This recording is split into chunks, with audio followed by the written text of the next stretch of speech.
Si vous ne sortez pas, ça veut dire que ce qu'on va voir par la suite, vous avez accepté d'écouter ça.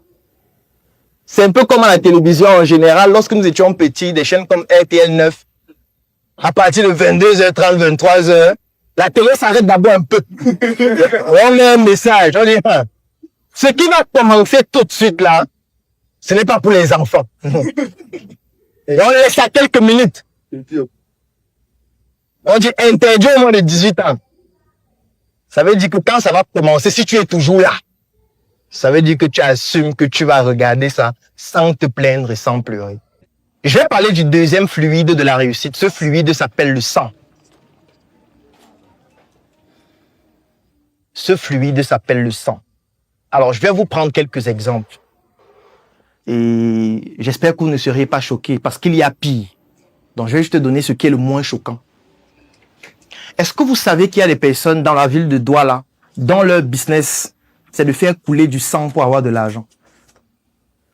Bon, dit comme ça, c'est vague, n'est-ce pas? Je vais prendre un exemple précis. Est-ce qu'il y a quelqu'un dans la salle qui a un véhicule? Qui a une voiture? D'accord. L'assurance de ta voiture par an, c'est combien? 160 000. L'assurance de ta voiture? 200 000. 200 000. Est-ce qu'il y a quelqu'un dans cette salle qui a une voiture neuve ou qui a déjà eu une voiture neuve ou qui connaît quelqu'un qui a une voiture neuve? Une voiture neuve, SUV, l'assurance touriste, ça coûte combien par an? 800 000. D'accord. Moi, je me rappelle la première fois que j'ai acheté une voiture neuve, l'assurance coûtait 1 300 000 l'année. Assurance tout risque. Parce que quand tu as une voiture neuve, tu as envie d'avoir l'assurance tout risque. Mais c'est un interdit. C'est-à-dire? L'assurance tout risque? Tout risque. Non, c'est pas interdit. J'en parlais encore la semaine dernière avec un ami qui a acheté un véhicule. Non. Sauf si c'est pas encore effectif. C'est Mais c'est encore d'actualité. Comprenez bien ce que je vais expliquer tout de suite. Vous achetez une voiture à 0 km au compteur et pour assurer ce véhicule pendant 1 an, ça vous coûte 1 300 000. Il y a plus, hein. Ça dépend du véhicule. Mais on va s'arrêter sur 1 million. Donc, considérons que c'est 1 million l'année. Est-ce que vous savez qu'il y a des entreprises qui ont des flottes de voitures comme ça, constituées de 50 voitures? C'est-à-dire qu'il y a des entreprises qui ont 50 voitures neuves, 100 voitures neuves. On va considérer seulement 50 voitures neuves. Ça veut dire que l'assurance annuelle, c'est combien? Que vous payez par an, n'est-ce pas? N'est-ce pas? On va considérer juste 50 millions. OK. Si une année se termine et il n'y a aucun incident sur vos véhicules, qu'est-ce qui se passe l'année qui suit? Vous payez encore 50 millions. Est-ce qu'on comprend? Si la deuxième année, il n'y a encore aucun incident, qu'est-ce qui se passe? Vous payez encore 50 millions. Du coup, il y a donc des personnes qui sont spécialisées dans un type de business. Ça veut dire, ils arrivent au sein de l'entreprise et ils disent, ces voitures nous coûtent trop d'argent en assurance. On a déjà payé plus de 200 millions. Du coup, il faut que l'assurance nous paye aussi. Et pour que l'assurance nous paye, il faut que certaines voitures fassent des accidents. Sauf que en assurance, dans les polices d'assurance, il y a certains types d'accidents qui rapportent plus que d'autres. On est d'accord que si un mototaximan cogne ta voiture, là, le pare-brise se casse, c'est pas très grave. On va pas te donner beaucoup d'argent. Mais si ta voiture fait un tonneau et il y a 2 morts, qu'est-ce qui se passe? Si ta voiture tombe dans un ravin et c'était plein de personnes, qu'est-ce qui se passe? C'est plus intéressant. Ça rapporte plus d'argent.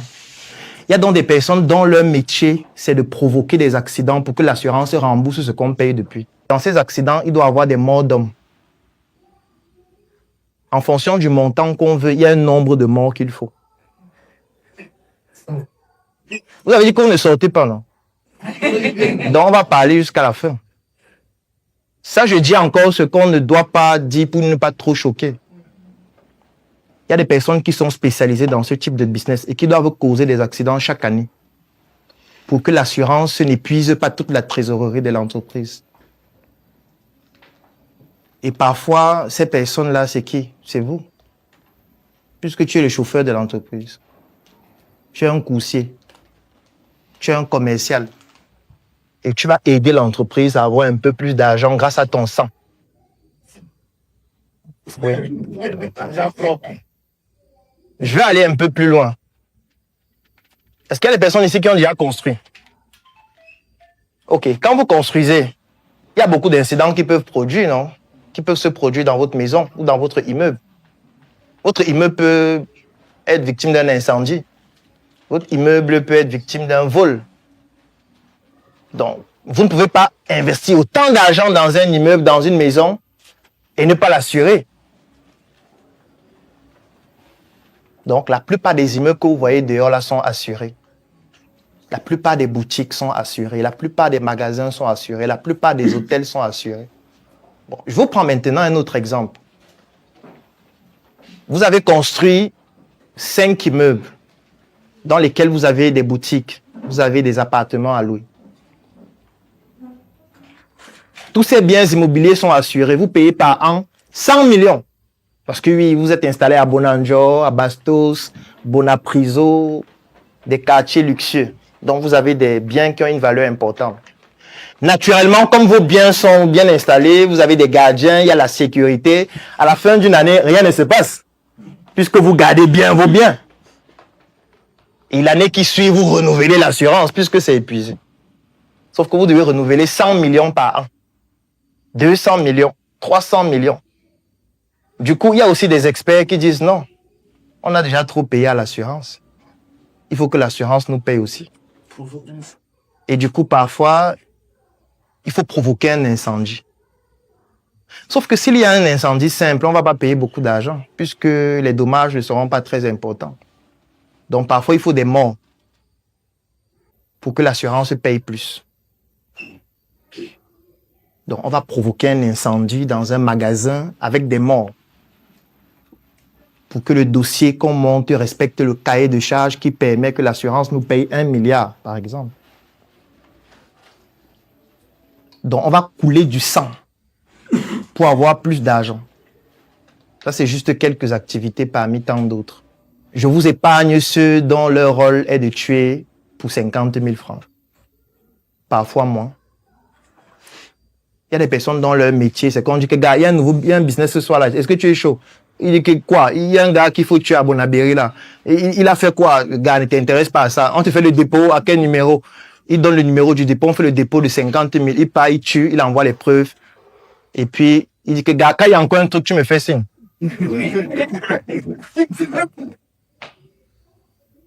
Et les 50 000 là, tu es sa copine. Il t'a envoyé 20 000.